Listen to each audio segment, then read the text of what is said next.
Assalamualaikum warahmatullahi wabarakatuh.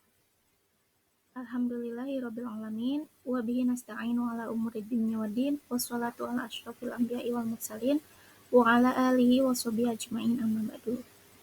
Rabbi shrah li sadri wa yassir li amri wahlul 'uqdatam min lisani yafqahu qawli. Yang terhormat kepada Bapak Abdul Aziz selaku dosen Critical Thinking and Leadership dan juga teman-teman yang saya cintai. Untuk kesempatan kali ini saya akan mempresentasikan tentang halal industri global, terutama halal industri yang ada di Indonesia. Langsung aja.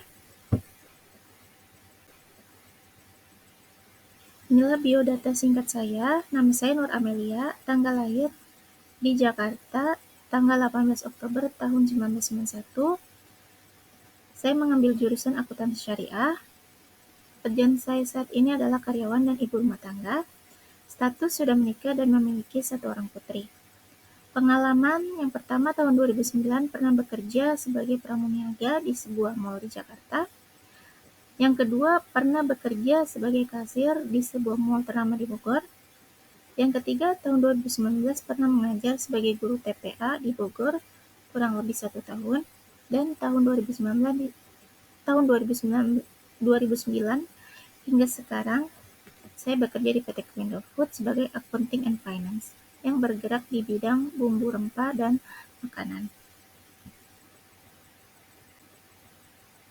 Oke, langsung aja kita mulai. Latar belakangnya apa sih? Industri halal global berawal dari kebutuhan masyarakat muslim di seluruh dunia untuk mengkonsumsi makanan dan produk yang dijamin kehalalannya. Yang kedua, meningkatnya jumlah populasi muslim di dunia dan peningkatan kesadaran akan pentingnya konsumsi produk halal oleh masyarakat non-muslim yang mengutamakan kesehatan dan etika dalam konsumsi produk. Yang ketiga, sebagai salah satu sektor ekonomi yang potensial dan berkesinambungan di masa depan. Selanjutnya, identifikasi masalah. Dilanjut dengan laju pertumbuhan yang cepat di industri halal global diprediksi akan mencapai 9,71 triliun US dollar pada tahun 2025, menurut State of the Global Islamic Economy Report 2021-2022 yang diterbitkan oleh Thomson Reuters bekerjasama dengan Dinar Standard dengan negara-negara seperti Indonesia dan Malaysia diharapkan memimpin dalam beberapa tahun mendatang. Industri halal sebenarnya menjadi salah satu sektor yang paling kompetitif dan dinamis di dunia. Namun, menurut berbagai sumber, Indonesia tampaknya menjadi lebih sebagai pasar daripada pemain utama dalam industri halal. Oke, lanjut. Nah, berdasarkan data, Indonesia unggul menempati peringkat pertama dalam pengembangan keuangan syariah dengan skor 81,93. Berdasarkan Global Islamic Finance Report 2019, Indonesia berhasil naik 5 peringkat dan menggeser Malaysia yang mengisi posisi tersebut selama 3 tahun terakhir. Bisa dilihat ya. Oke, selanjutnya ada beberapa pertanyaan. Yang pertama, apa yang terjadi dan mengapa? Yang kedua, apakah Anda berpikir peristiwa ini dapat mempengaruhi ekonomi Indonesia? Yang ketiga, apakah kontribusi ekonomi dan keuangan Islam dapat memberikan pada isu ini? Yang keempat, kebijakan apa yang dapat dilakukan oleh negara atau bank sentral atau lembaga terkait untuk mengatasi isu ini? Yang kelima, bagaimana proyeksi Anda terhadap isu ini di masa depan? Dan yang terakhir, jika Anda seorang pejabat, upaya dan langkah apa saja yang Anda lakukan? Oke, kita bahas ya. Yang pertama, apa sih yang terjadi? Indonesia adalah salah satu pasar besar bagi produk halal dunia dan memiliki potensi besar selaku pelaku utama dalam industri halal.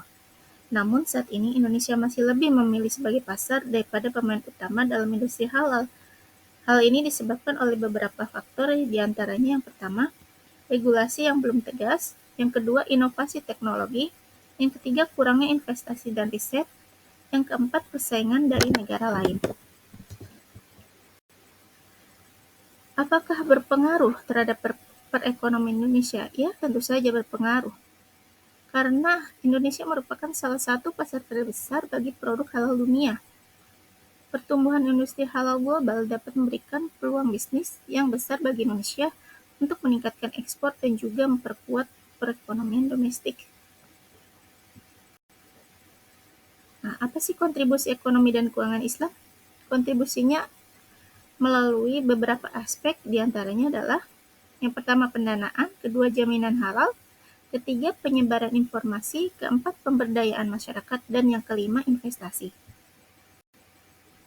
Nah, kebijakan apa sih yang dapat diterapkan oleh negara atau bank sentral atau lembaga? Yang pertama, standarisasi produk halal. Yang kedua, meningkatkan fasilitas pendanaan. Yang ketiga, meningkatkan ketersediaan informasi. Keempat, pemberdayaan dan pelatihan. Dan yang kelima adalah mendorong investasi. Nah, proyeksi Anda terhadap isu faktor industri halal global di masa depan. Industri halal berpotensi besar untuk mengalami pertumbuhan yang signifikan di masa depan karena permintaan produk halal semakin meningkat di seluruh dunia. Beberapa hal yang mendukung proyeksi saya tersebut antara lain, pertumbuhan populasi muslim di seluruh dunia, yang kedua kesadaran konsumen, yang ketiga perhatian pemerintah. Upaya apa saja sih yang Anda lakukan pada faktor industri halal global jika Anda menjadi pejabat? Yang pertama, tentunya mendorong harmonisasi dan standarisasi global. Yang kedua, meningkatkan akses pendanaan. Yang ketiga, meningkatkan akses informasi. Keempat, mendorong pemberdayaan pelaku usaha halal kecil dan menengah. Dan yang kelima, meningkatkan promosi. Nah, kesimpulannya apa? Kesimpulannya adalah Indonesia memiliki potensi besar untuk menjadi pusat industri halal global. Yang kedua, industri halal di Indonesia masih dalam tahap berkembang tetapi sudah menunjukkan pertumbuhan yang positif. Yang ketiga, pemerintah Indonesia telah melakukan upaya untuk meningkatkan industri halal di Indonesia seperti melakukan pembentukan lembaga pengkajian pangan, obat-obatan, dan kosmetika halal.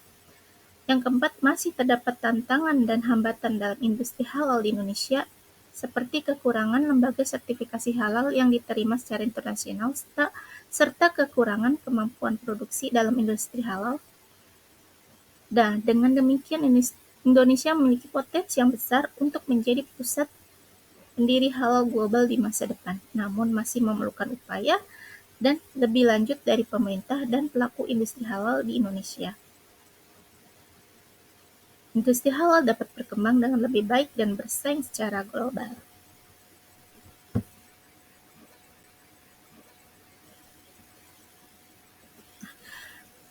Baiklah, itulah pemaparan saya tentang presentasi industri halal global.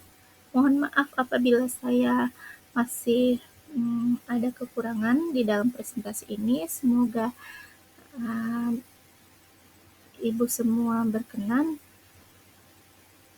dan Bapak semua berkenan dengan presentasi saya. Baiklah, saya akhiri.